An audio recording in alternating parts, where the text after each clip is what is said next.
L'info écho avec Capital. Le chiffre du jour, 20%, voici la hausse de facture d'électricité à laquelle les Français pourraient faire face en 2022, soit une augmentation moyenne de 340 € sur la facture annuelle. Certes, jusqu'à la fin de l'année 2021, les tarifs réglementés de l'électricité sont bloqués. Le gouvernement s'est ensuite engagé à limiter leur hausse à 4% jusqu'à l'été 2022. Mais au moment de cette annonce, les experts prévoyaient des augmentations de prix autour de 14% sur les marchés et non de 20%.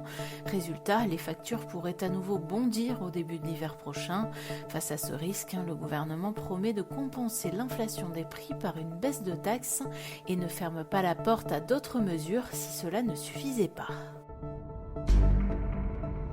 Le coup de gueule du jour est poussé par les emprunteurs immobiliers. Jamais leur crédit n'avait été souscrit sur de si longues durées.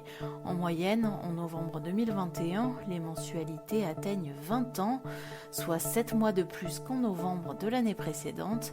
Pire encore, les taux de crédit amorcent désormais une légère remontée, alors que les prix de l'immobilier continuent de flamber et que les banquiers exigent des garanties d'épargne de plus en plus conséquentes pour accorder un prêt. Bref, les emprunteurs n'ont pas vraiment de quoi se réjouir en cette fin d'année. Un achat immobilier représentait pour eux 4 ans et 8 mois de salaire en moyenne en novembre, soit 3 mois de plus qu'à la même période de l'année précédente. Plus de détails sur notre site.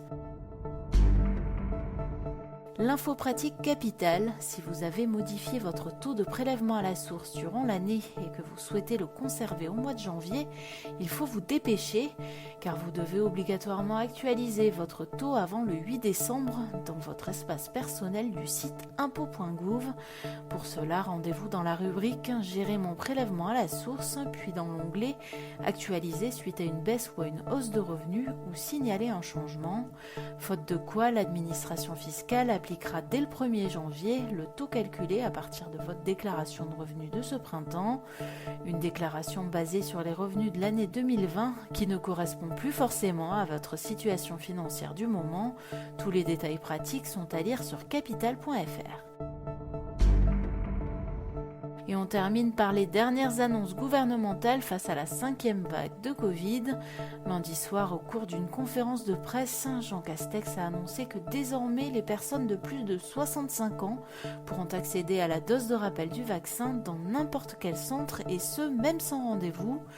Le Premier ministre a également confirmé que la vaccination des enfants de 5 ans à 11 ans, considérés comme à risque, pourra se faire à partir du 15 décembre.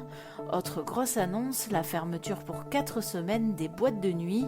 Retrouvez les principales mesures annoncées par le Premier ministre sur notre site. C'était l'info écho avec Capital.